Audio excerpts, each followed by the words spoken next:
अतर ये बताइएगा कि हमजा शहबाज इस वक्त वज़ीर आला पंजाब में महदूद इख्तियारात के साथ उन्होंने होना था, ओवरऑल ठीक है, इलेक्शन जो करवाना है वो इंतज़ामिया का काम है, लेकिन इस वक्त पोलिंग डे के ऊपर जो इल्ज़ामात लगाए जा रहे हैं ज़ाहिर अपोजिशन की तरफ से, वो तो हर दफ़ा होते हैं, कितनी रियलिटी उनके अंदर आपको नजर आती है एज अ तज्जियाकार? देखिए, बहुत सारी चीजें हैं जो हम अपनी टीवी स्क्रीनों पे सामने देख रहे हैं। उसके अलावा जो पुलिस का किरदार है, पुलिस ने कितने बंदे मुस्लिम लीग नून के गिरफ्तार किए हैं, उनके मुकामी लीडरान मुख्तलिफ हलकों के अंदर गुज़िश्ता 3-4 रोज के दौरान, और कितने पीटीआई के गिरफ्तार किए। अगर ये आप अपने रिपोर्टर्स से ही पूछ लें तो वो आपको बता देंगे, तो सिचुएशन वाजे हो जाएगी। हमजा साहब जो है वो तो ऑब्वियसली सुप्रीम कोर्ट ने कहा था कि उनके इख्तियारात महदूद होंगे, लेकिन इस वक्त अता तारड़ साहब जो हैं वो डिफेक्टो बने में चीफ मिनिस्टर, और वो मुख्तलिफ जगहों पे जा रहे हैं। उससे पहले वो पुलिस की इजलासों की सरबराही करते रहे, पुलिस अफसरान की कुर्सियों पे बैठे हुए उनकी तस्वीर देखी। तो इंतजामिया तो फुल उनकी हमायत कर रही है, और जो लोग ये समझते थे कि इंतजामिया हमायत नहीं करेगी, मेरे ख्याल में वो उनकी अपनी कज फहमी थी। पाकिस्तान में आपको पता है इंतजामिया का एक रोल होता है, पुलिस का एक रोल होता है, और नून लीग की जो रवायती सियासत है उसमें तो यकीनन उसका बड़ा अहम रोल है। और आज भी हमें नजर आ रहा है इंतजामिया का रोल तो है। हमने देखा कि आबिद शेर अली साहब वोट डलवाने के लिए मुल्तान के अंदर सलमान नईम के साथ वो पोलिंग बूथ तक अंदर गए हुए थे, साथ दीगर कारकुनान। हम्म। किसी ने नहीं उनको रोका, किसी पुलिस ने नहीं उनको रोका। तो वो तो चीजें बहुत सारी हमें नजर आ रही हैं कि इंतजामिया का किरदार है, और हमजा जो बैठे हुए हैं जिस सीट पे उसका वो फायदा उठा रहे हैं। अतर आप इस पे क्या कमेंट करेंगे? वो कह रहे हैं कि अगस्त तक ही फाइनल हो जाएंगी चीजें, वोटर लिस्ट के मुताबिक जो जो उन पे काम चल रहा है सब कुछ, और ओवरऑल जो शिकायत आ रही हैं। Your comment? जी। अच्छा, मैं ये कह रहा था कि ऑब्वियसली उन्होंने कहा कि कुछ सिलसिला चल रहा है, लेकिन आज के दिन जो कुछ हो रहा है उस हवाले से जो शिकायत आएंगी वो आगे जाके पता चलेगा। लेकिन इलेक्शन कमीशन के हवाले से कुछ चीजें ऐसी हैं जिनके ऊपर सवालिया निशानात हैं, जिनके ऊपर कुछ अरसे से जो है लोग उंगलियां उठा रहे हैं। देखिए, आज का मामला तो इलेक्शन का, इससे पहले आप देख लें कि 40 लाख बंदूक उन्होंने मार दिया।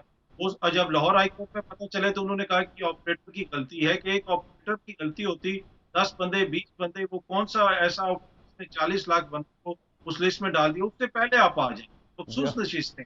वो अगर आप के बच्चे को भी आइन पढ़ाएंगे तो देख के बता देगा कि जनाब ये बंदे जाएंगे तो नए बंदों का नोटिफिकेशन हो जाएगा।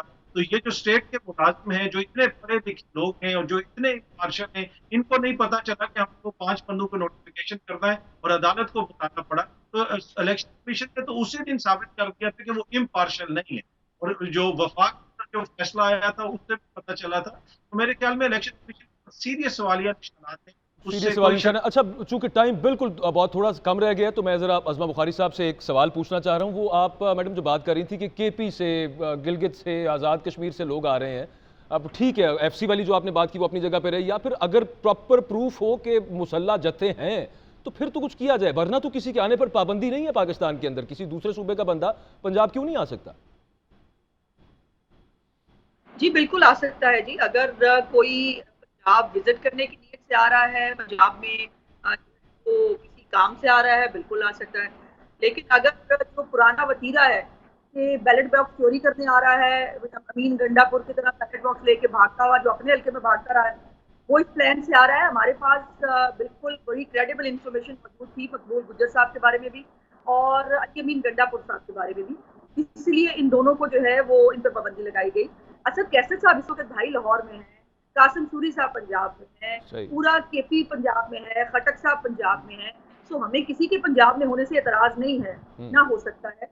लेकिन जो लोग शक्ति फैलाएंगे, जिनका जिनका पूरा हाजी माल मुस्तकबिल ऐसा ही है, सो उसके ऊपर जाहिर है अमनो अमान को बरकरार रखना, क्योंकि सूबाई हुकूमत की जिम्मेदारी है। तो उसके लिए कुछ ना चाहते हुए भी हमें मैयत देने पड़ते हैं, और वो देखिए वो आज साबित हो रहे हैं। गिल साहब क्या कर रहे हैं केपी की जो है वो फ्रंटियर फोर्स के साथ मिलकर, यहाँ पर ये क्या दो फोर्सेस को एक दूसरे के सामने खड़ा करना चाहते हैं? क्या फिर से एक जो है वो एक सूबे की चढ़ाई दूसरे पे करना चाह रहे हैं? और फिर यही कि इलेक्शन पंजाब का है, इसका मतलब है इमरान खान ने कंसीड कर लिया है कि पंजाब में ना उनके पास लोग हैं, ना उनके पास तंजीम है, और ना ही वो जो है इलेक्शन करवा सकते हैं ना पंजाब के लोगों के साथ। तो उनको बाहर से जो है वो कुम्मक की जरूरत है। अब मुझे बार बार जो है शहजाद भट्ट साहब ने 2 दफा एक सवाल पूछा, मुझे जरूरी मैं समझती हूँ कि उसको जरूर रिस्पॉन्ड किया ठीक है, जाए। चलें कर लें। जी जी भट्ट प्लीज। साहब, ये इनका प्लान प्लॉट जो है वो आज का नहीं है, 3-3.5 साल पहले से है। जो दूसरों को लोटा लोटा कहते थकते नहीं है, उन्होंने पहले दिन से बुजदार साहब ने ये हमारे 5 लोटे जो हैं वो अपनी गोद में बिठाए हुए थे और उनको पूरा पैटर्नाइज किया गया। और बुजदार साहब के जाने के बाद वो वापस आए, उन्हें आके माफी मांगी, उन्होंने कहा जी हम पार्टी के साथ रहना चाहते हैं, और फिर उनका वोट जो है जाहिर है सुप्रीम कोर्ट के फैसले के बाद काउंट भी नहीं हो सकता था। तो बड़ी मेहनत के बाद, बहुत ही मेहनत के बाद कल इन्होंने शरदपुरी साहब जो मेरे बुजुर्ग हैं लेकिन अजली लोटे हैं, और उन्होंने कल एक जो है वो गंदे खेल का वो उन्होंने वो साथी बने हैं।